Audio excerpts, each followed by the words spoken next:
Hi boys and girls, today I'm going to share a book with you called Frederick. It's written and illustrated by Leo Lionni way back in 1967. This book also has a Caldecott honor, which means the year that this was made, that it was one of the best books for pictures. The interesting thing is these pictures are made of torn paper. I bet you could make something out of torn paper. Now, Frederick is a very, very interesting character. I want you to think about all the things that Frederick has that are very nice and helpful. And I want you to think about some character traits for him and also for his fellow field mice. So I'm going to share the story with you. Sit back and relax. All along the meadow where the cows grazed and the horses ran, there was an old stone wall.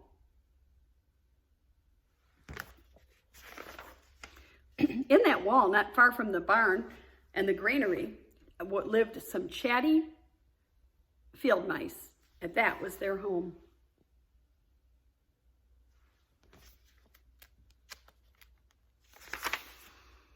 But the farmers had moved away, the barn was abandoned, and the granary stood empty. And since winter was not too far away, the little mice began to gather corn and nuts and wheat and straw. They worked day and night, all except for Frederick. Now look at Frederick. See Frederick over here? Wonder what he's doing. Can you predict that? Frederick, why don't you work? They asked. I do work, said Frederick. I gather sun rays for the dark, cold winter days.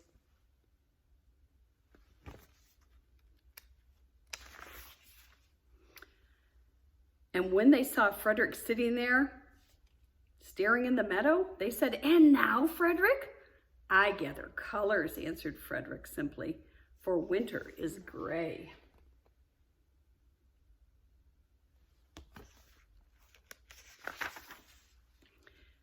And once Frederick seemed half asleep. "Are you dreaming, Frederick?"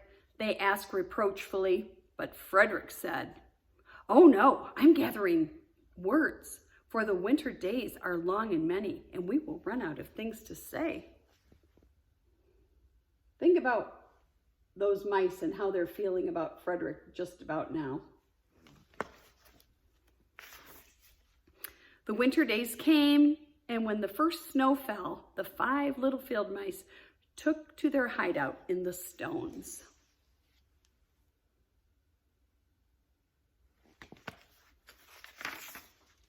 In the beginning, there was lots to eat, and the mice told stories of foolish foxes and silly cats.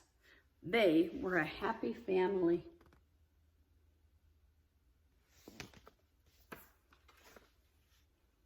But little by little, they had nibbled up most of the nuts and berries. The straw was gone, the corn was only a memory, and it was cold in the wall, and no one felt like chatting.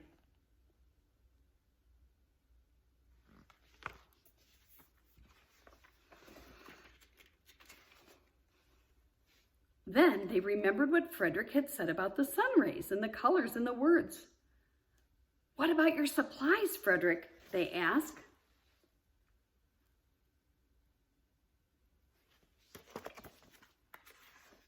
"Close your eyes," said Frederick as he climbed on the big stone.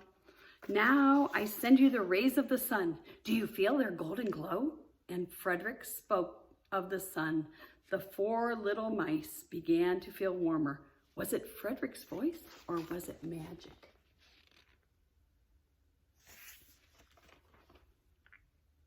"And how about the colors, Frederick?" they asked anxiously. "Close your eyes again," Frederick said. And when he told them of the blue periwinkles, the red poppies, the yellow wheat, and the green leaves of a berry bush, they saw the colors as clearly as if they had painted them in their minds.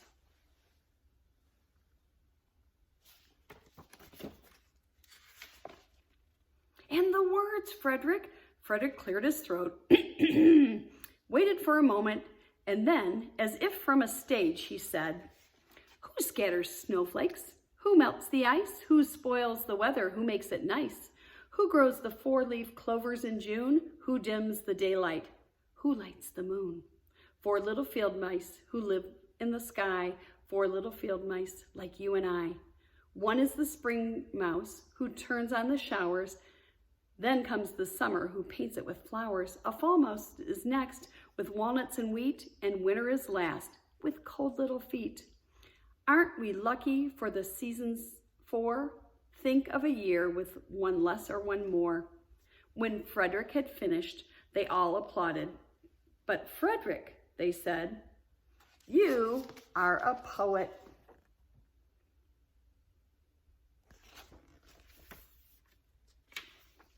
Frederick blushed, took a bow, and said shyly, I know it. And that is the story of Frederick. Can you think of all the great characteristics that Frederick has? I bet you have some of those great characteristics too.